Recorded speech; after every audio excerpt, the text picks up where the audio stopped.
What is going on, ladies and gentlemen? My name is Outrider Sparrow, and welcome back to another video here today on the channel. It's Thursday, so that means we're back at it with another episode of the 5 things that changed. And I won't lie, we're getting down to the nitty-gritty fine details, but we have changes nonetheless to talk about. But before we get too far into it, if you guys do enjoy the series and want to see them coming each and every Thursday, be sure to subscribe and drop a like down below. It truly does help out the video with the likes, and we're so close to 40,000 subscribers, so every little bit does help and is, of course, greatly appreciated. Next, follow me over on Twitter if you guys want to stay connected, and if you guys notice any changes that we have not mentioned in this video or any of the other videos about the 5 things that changed, be sure to drop them down there in the comment section down below. But all that good stuff out of the way, let's talk about the changes here. Our first one is actually a huge change, this one dealing with snipers. Believe it or not, the snipers in the beta were tremendously hard to use. Obviously, it'd seem like the goats of the sniping world still picking up quads and solid feeds here and there because it's to the point where they don't need any help, but the casual players definitely will have noticed that there actually was no aim assist for snipers. Granted, there's not much now, but there still is a little bit. In the beta, you could literally drag your scope across a group of players and not have the slightest bit of resistance to stay on those players.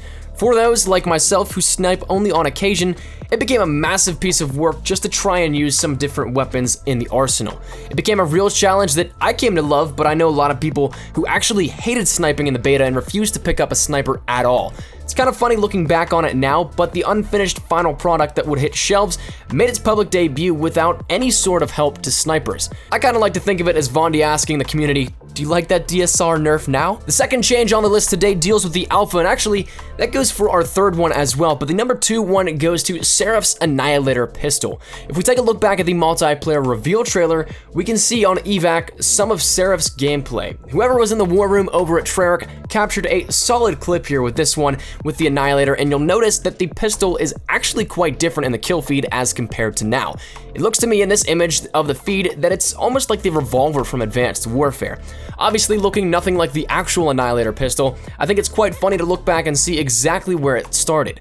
More than likely just a placeholder for the finished product, it still looks awkward and out of place compared to where we are currently. So love it, hate it, impartial to it, it's a neat little visual difference in the Seraph's weapon. Now the third change actually is another visual difference from the alpha as well, this one dealing with Outrider and her weapon within the game.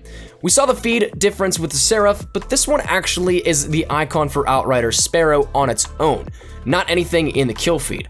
Currently, if you were to load up a game of Black Ops 3 and choose the Sparrow as your specialist weapon, you'd end up seeing the actual bow in the bottom right-hand corner on the HUD, a direct and accurate representation of what you'd eventually end up shooting. However, back in the alpha of the game, the icon was not that of the bow, but rather a group of the explosive tip arrows that Outrider used. So take it how you will, the icons were vastly different, and I kind of like the actual bow better. This one, perhaps just for the sake of being different, intrigues me though a ton. So I think this one's pretty cool, but nonetheless, we're gonna keep moving forward here today with our changes. The fourth change here today is gonna be a minor one, but actually a lot of you guys pointed this out to me in the comments for the past few weeks, and this one deals with the red dot sight, one of the more common attachments in any Call of Duty. If I dare say the most common, it's used to add a little bit more precision to shots. That said, the smaller the dot, the more precise. That just kind of makes sense with the pixel placement. If we're talking that way though, the beta's red dot sight was one of the most precise we've ever seen. It being nearly pinpoint in size, it helped big time with accuracy. The current one helps a lot, but is, by red dot standards, a lot larger than that of the former. It adds a thicker dot as well as a little bit of a surrounding glow to it and makes it bigger if you look very closely.